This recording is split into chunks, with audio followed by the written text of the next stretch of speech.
ప్రాంతమైనటువంటి ప్రాంతంలో మా తెలుగింటి ఆడపడుచులు చూస్తున్న పెద్ద ఎత్తున వచ్చారు. మా ఆడబిడ్డలకి ఇంకో పక్కన పిల్లలు కూడా చాలా మంది వచ్చారు.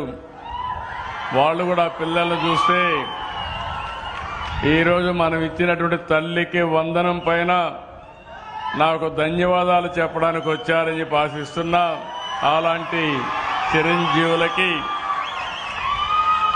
ఇంకో పక్కన సోదరులందరికీ యువత ఎప్పుడు కూడా సమాజానికి ఎంతో అవసరం.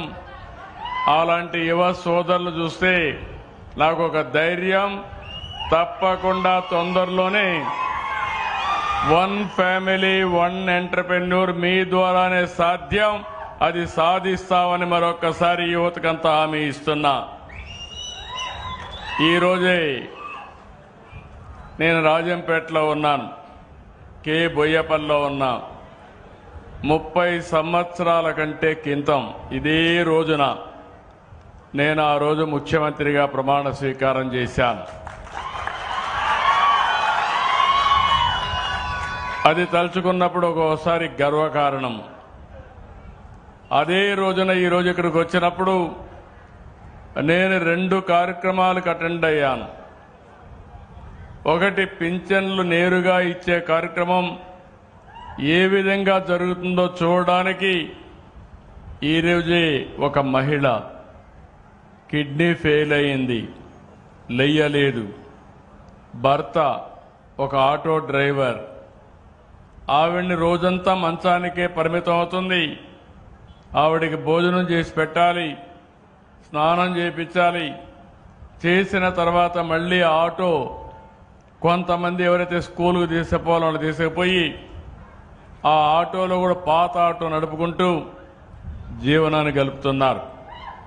అలాంటి కుటుంబాన్ని చూసినప్పుడు నాకు అనిపించింది, మనిషి జీవితానికి ఒక సార్థకత ఉండాలనే ఉద్దేశంతోనే ఈసారి కొత్తగా పింఛన్లు ఇచ్చినప్పుడు 4,000, 6,000, 10,000, 15,000 పింఛన్లు ఇచ్చిన ప్రభుత్వం, మానవత్వం ఉండే ప్రభుత్వం ఈ తెలుగు ఎన్డీఏ ప్రభుత్వం అని చెప్పి కూడా నేను మీకు తెలియజేస్తున్నా.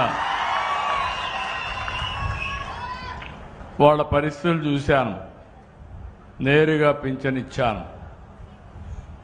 ఆ పింఛన్ రాకపోతే ఆవిడ జీవితంలో రోజు రోజు ఎన్నో ఇబ్బందులు పడేది. అలాంటి ఒక ఆడబిడ్డకి కనీసం పోషణకి తెల్లవారు నిద్రలేయంగానే మొదటి తారీఖున మా ఆఫీసర్ వెళ్ళి ఇంటి దగ్గర 15,000 రూపాయలు ఇస్తున్నారంటే అది ఈ ప్రభుత్వం యొక్క చిత్తశుద్ధి అని మరొకసారి మీ అందరికీ విజ్ఞప్తి చేస్తున్నా. రెండో కార్యక్రమం, ఇప్పుడే నేను ధోబీ ఘాట్కి వెళ్ళాను. ఎప్పుడు కూడా నేను ఒక విషయం మీరు గుర్తుపెట్టుకోవాలి, ఈరోజు తెలుగుదేశం పార్టీ నన్ను ముఖ్యమంత్రిగా 30 సంవత్సరాలు అయింది. మన నాయకుడు ఎన్టీ రామారావు గారిని ముఖ్యమంత్రిగా చేశారు.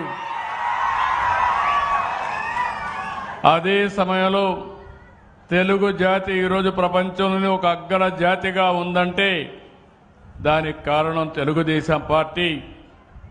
అలాంటి అగ్రస్థానంలో ఉండే పనులు చేయడానికి కారణం వెనుకబడిన వర్గాలని చెప్పి నేను మీకు తెలియజేస్తున్న బీసీలే కారణం. అందరూ అటు ఇటు మారతారు కానీ బీసీలు మాత్రం ఎప్పుడూ తెలుగుదేశం పార్టీనే బలపరిచారు, ఓట్లేశారు, గౌరవించారు, గెలిపించారు. అలాంటి బీసీలకు అన్ని విధాల న్యాయం చేసిన పార్టీ తెలుగుదేశం పార్టీ, ఈరోజు ఎన్డీఏ. నేను ఆ రోజు వెనుకబడిన వర్గాల కోసం ఆదరణ తీసుకొచ్చాను సమైక్య ఆంధ్రప్రదేశ్లో. అదే సమయంలో మళ్ళీ 2014లో ఆదరణ 2 తీసుకొచ్చాను. ఈరోజు నేను అక్కడికి పోతే ఎంత సంతోషపడ్డానంటే, మొదట నేను ముఖ్యమంత్రిగా ఉన్నప్పుడు ధోబీ ఘాట్లు కట్టాను. ఆ రోజు నేను ధోబీలను చూసేవాడిని. రజకులంతా కూడా చాలా ఇబ్బందులు పడేవాళ్ళు. ఎక్కడన్నా బావుల దగ్గరికి వెళ్ళి అక్కడ బట్టలు ఉతకాలంటే అక్కడ రైతు ఒప్పుకునేవాడు కాదు.